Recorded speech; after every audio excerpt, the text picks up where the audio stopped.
got to think about this. When people are handing you money for digital marketing, I'm not going to say all of them, but 90% of them are trusting you with their family, their lives, their kids' education, their dreams are in your hands. And I take that serious. And I explain it to my staff. And most people don't do that. Like, it's a serious business when you're taking someone's money to make sure. So we have a customer service approach first. The 10% that don't care, and I say this to them all the time, if you don't care, why should we care? It's your business.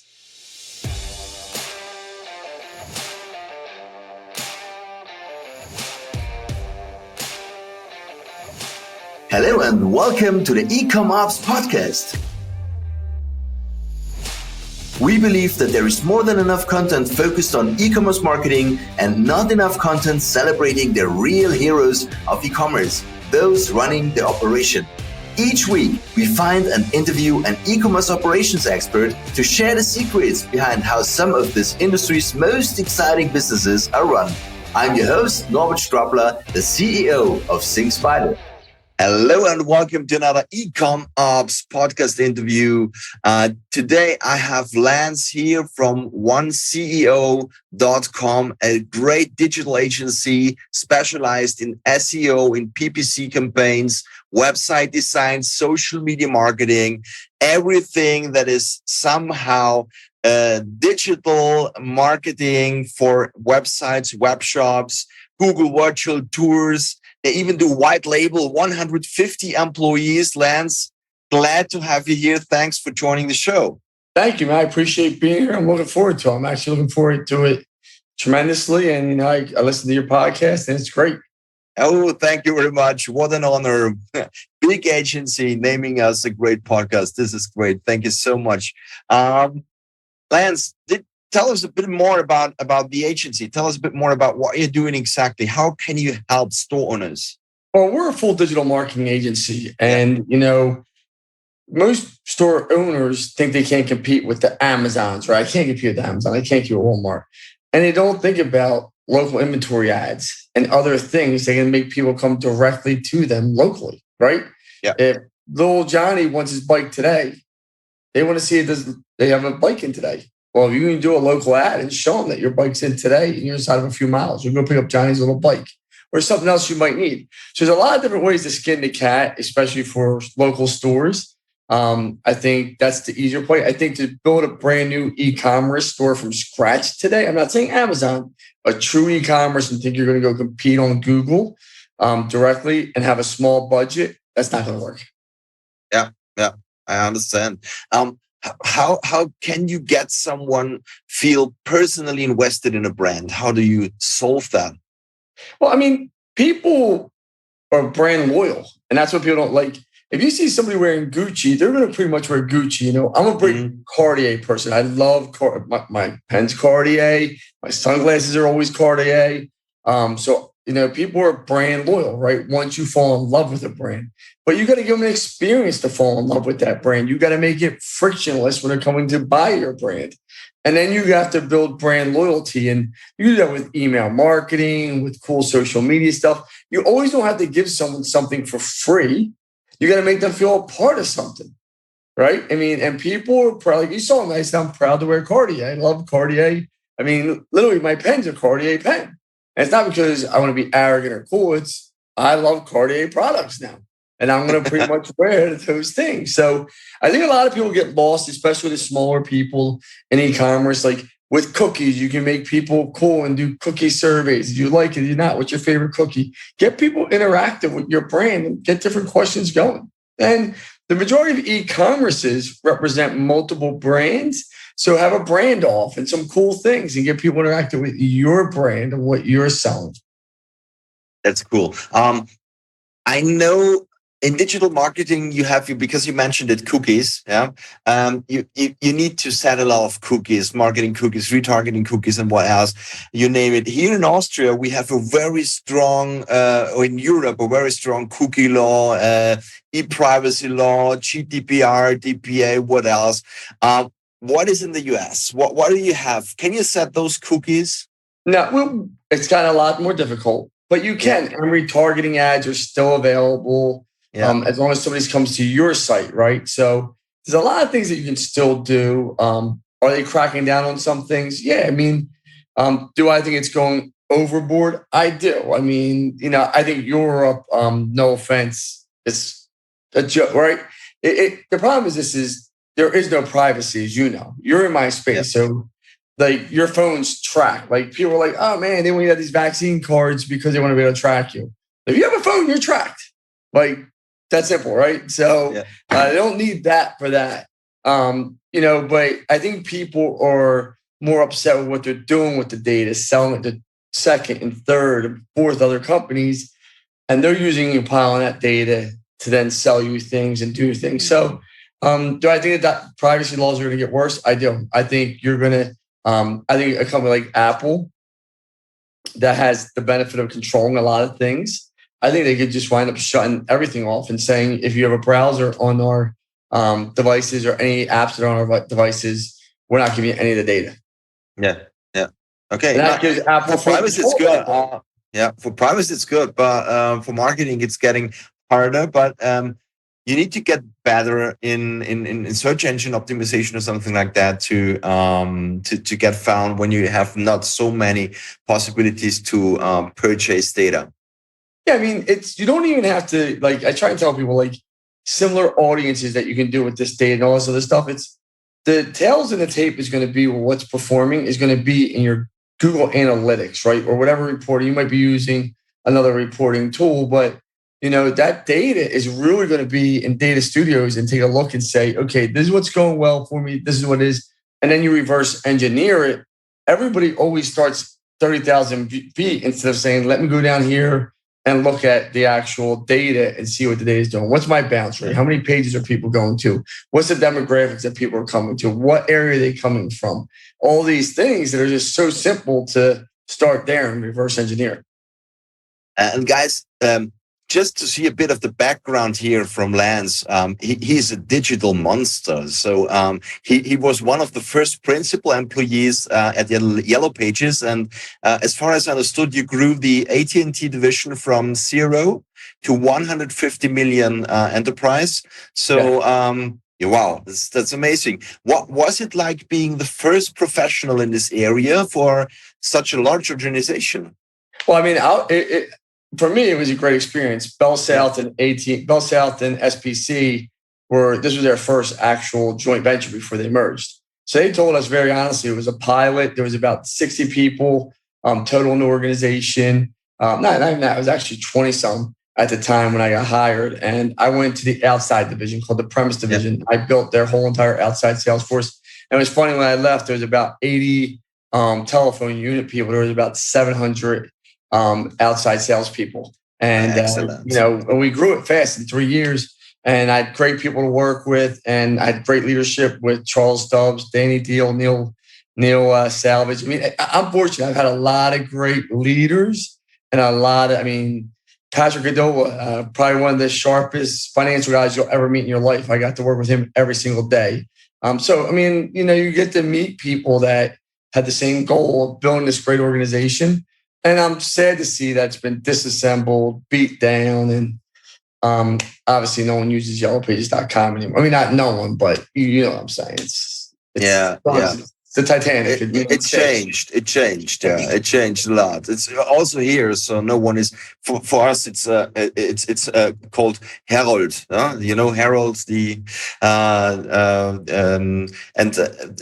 It's also not really used anymore. Everyone is just typing into Google and finds everything. So that's the thing. On your website, you state, "Get started winning online today." Yep. Cool slogan. What or how do you win online? Well, it's all relative, right? I tell people this, but for the most people, it's two things. I want more leads, better leads, right? At a lower cost than I'm paying now, increase my ROI, right? Which we're going to do that 99% of the time for you, right? Yep. The other part is the e-commerce side. I want to sell my product. We're going to sell more product at a lower cost per acquisition for you. So that's really what winning is. And then there's also people that want just brand and build their brand and make their brand better, which is obviously going to bring more followers to them. They're going to bring more credibility to them and those type of things. So there's multiple ways to win online. but you have to have those KPIs from the beginning before you start any type of campaign. And that's where we separate ourselves. What's important to you? What's our KPIs? And are they realistic? If someone doesn't have the budget and they want to be the next Walmart, I mean, you know this, you own an agency, you've been around, you take your first road. I want to be the next Facebook. What's my budget? I don't know. What's it cost?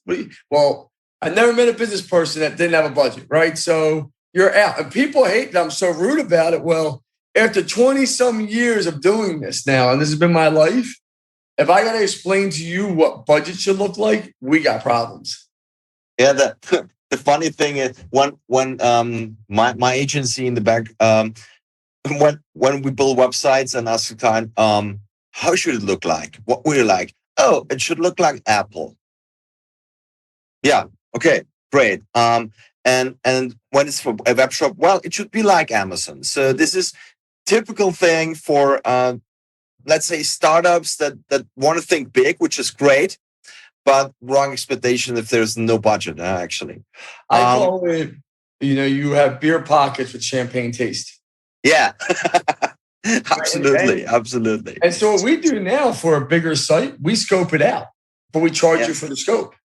Yeah. Right. Before when I started my company, I didn't. Now I found my time to spend all these hours and hours and hours and hours.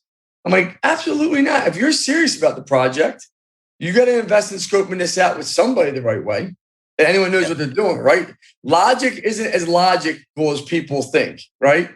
You got to write out the logic. And I ask people, do you have the logic written out anywhere what you want? They're like, what? I know what I want. No. Well, you think these things just magically all work together, right? Yeah. It's amazing. Absolutely. Yeah. Let's help a bit the store owners listening to this podcast. What are some of the mistakes you see in e-commerce? Well, the biggest one, if you own a store, right, and you're talking about you own a retail store, correct? Yeah. You're not talking about a warehouse, drop shipping. This is something different. Drop shipping is drop shipping. You don't have that risk. You just pick the goods. It's something that people try. Yeah. The biggest mistake I see is this: for local store owners that sell online, they don't optimize their GMB. How would you not want to come back locally when someone's looking for the products you sell, right? So, and the thing about local search, it's a lot easier to win at than national search. You know that, right? So, I mean, I'm not telling you anything you don't know. So they don't use their GMB. They don't use their reviews. Like everyone's using Trustpilot, and I like Trustpilot. I'm not saying it's not a good product, but you don't go get your own Facebook reviews. You don't get your own GMB reviews. You're not using a tool like Podium or one of these tools out there that lets you easily get reviews everywhere. So I think that's one problem. The other biggest problem I think they do, it's amazing to me, right? You walk into a store and you'll see it's beautiful. They pay attention to every single detail. But yet when they want to put 1,000 or 500 products or 10,000 products on their website, they say, yeah, the manufacturer will just give you the name and descriptions and the photos. And I'm like, guys, like, do you understand like what you're doing? Like, do you even why would I buy from you? What makes you special? Nothing to say about that. Because I know you go through the same thing. I know you, when someone says that to you, I know you sit there and think like you just, like, come on, like you pay attention to, like, here's a true story. I was sitting with a guy in New Hope, right? And the guy was probably one of the best dressed, best looking men I've ever met. 50 years old. I mean, the guy was he was beautiful. I hate to say it, beautiful. Paid attention to every detail. In his store, every detail was laid out. When it came down to his site, he's like, just get their products from the manufacturer's name. I try to explain to him. He's like, I'm not worried about it. People want to buy it. They're going to buy it. They're going to buy it. Oh, wow. So I said, why is this place beautiful? Why don't you make it a dump? I said, why do you look so good? What is that? Just looked at me. But I'm a direct guy. Like, this guy looked like 50 years old. He looked great. And he was dressed like, everything was pressed. I think his shoes might have been pressed. Wow. Okay. Lance, client first approach. On your website, you state you grew from a startup to the industry leader because you work with client-first approach. I do. What does that mean for you? Simple customer service. We're going to go out of our way for you. We're going to not talk down to you. The problem I have with the people in our space is I was dealing with a 500 server error today, right? And the woman on the phone was a CFO and she's sitting there. And I'm like, why are you handling this? Like, if I want a balance sheet update, I'm coming to you. And the CEO was on the phone. It's a big manufacturer, big company of product equipment. I said, like, that's the problem, right? Like, but you have to tell them that, like, you can't do this. So I actually said to them, if you want to be successful in the e-commerce world, this is a potential client of mine, right? They're an old client, they're coming back. I said, you're going to bring someone in-house at the size you are that understands this, right? Because if not, but we deal with so many small companies also. Probably about 70% of our business is small and very small companies, you know, not the biggest companies in the world. They might have 20 trucks, 10 trucks, 30 trucks. You know, there might be a small e-commerce, so we got to explain to them in detail and take our time with them. Because I say this to everybody. When I hire a lawyer, I expect you to explain to what you're doing. If you won't want to take that time, I'm out. If I hire my accountant, they're going to explain to me why they're deferring revenue, right? You know, why? Why are we cash, not accrual? Having those conversations, we're going to explain it. You're not just going to talk down to me. We train that over and over again because you got to think about this. When people are handing you money for digital marketing, I'm not going to say all of them, but 90% of them are trusting you with their family, their lives, their kids' education, their dreams are in your hands. And I take that serious. And I explain it to my staff. And most people don't do that. Like, it's a serious business when you're taking someone's money to make sure. So we have a customer service approach first. The 10% that don't care, and I say this to them all the time, if you don't care, why should we care? It's your business. I get you're paying me, and I get that. But if you're not going to care and make our meetings and help us and talk and tell us what's going good or bad and get involved with growing your own organization, why would someone that doesn't work for you, you're not their kid, try and grow it for you, right? I mean, because all we are is just a marketing department inside your organization. You know that. You get that. What do you think is a good ad spend to start with when you measure it on the revenue of a company? So when you say, okay, a store is making, let's say, 50K a month, what would you spend in media buying to? Well, it depends what your margin is, right? So if your product is 40%, right, of it, or 30%, that's what most people are going to 30, 40%, something like that. It's everything around that, yeah. So now you got cost of everything else that comes in the equation. Depends what you want to make, how fast you want to scale, right? If you're a pig and you want to keep all your money, you're probably not going to scale that fast. But I can tell you aggressive people that will put anywhere from 10 to 20 to 25% of their ad spend back into it, what they make. Because they want to see it keep growing and growing and going. And service-based businesses, they should be anywhere between 8 and 10% of total revenue also. I mean, you gotta want to grow. And some people, as you know this, we just had a $50 million company reach out to us. And the guy was super nice. They said they never spent a nickel on marketing. They've been around this fourth generation, never been around there, spent $50 million. They said, we spent $500 on HubSpot a month, $6,000 a year. Wow. And the CEO's going crazy about the spend, doesn't think it's worth it. And I was like, man, you are not the client for us. And the guy's like, what? I'm like, listen, I'm not being rude to you. If you're spending $500 a month with your marketing manager, and that's what got this call to come about. The marketing manager spent $500 a month for the last 4 months on HubSpot.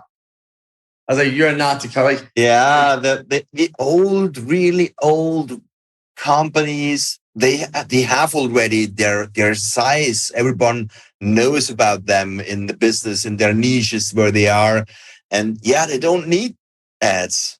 Actually, they don't need it. And if they want to grow further, or if they want to get younger, or if they want to rebrand or something like that, then of course put some money into that. But why spend even that? And I know that such people, if digital goods are purchased and subscriptions go higher than $100 to $200, they're what's that position? I say to people all the time, either you're in or you're out, right? Yeah. There is no, like people say, well, I just want to test the waters. Listen, this isn't, the ocean and you see if it's cold or not. Like you got to jump in to make money and start swimming. And you're most likely are going to go underwater a few times.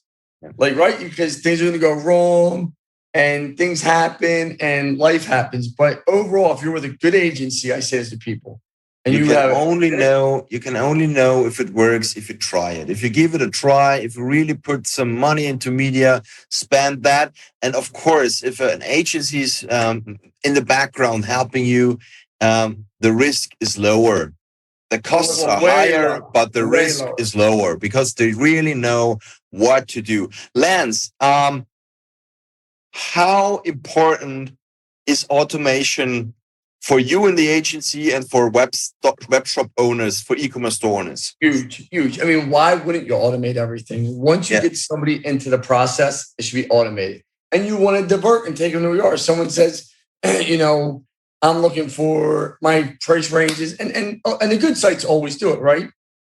I got a low budget. They take them to low budget products. Why wouldn't? And I'm saying low budget meaning like $25 to $50. Then all of a sudden high, new. So you want to automate all those things. And once somebody's through the process, you want to automate it. I check out. They get an email confirmation. I mean, if someone leaves your site, you want automated retargeting. If someone abandons your shopping cart, you want automatic email sent to them, right? So all these things you can automate.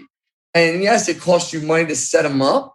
But after they're set up, unless you change the automation, seldomly do they ever break. I tell people this. Humans break. Technology doesn't.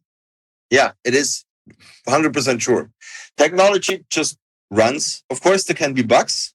Of course, there can be crashing down something, but it's a temporary thing that is just not working at that time. But you cannot make mistakes, actually.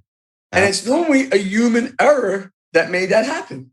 Yeah, and I say it all the time because it's my partner. He's so matter of fact, Scott. Because I own an IT company, right?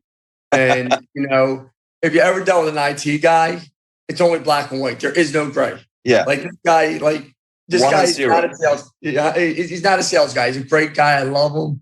But you do not want him on a sales call because it's so black and white.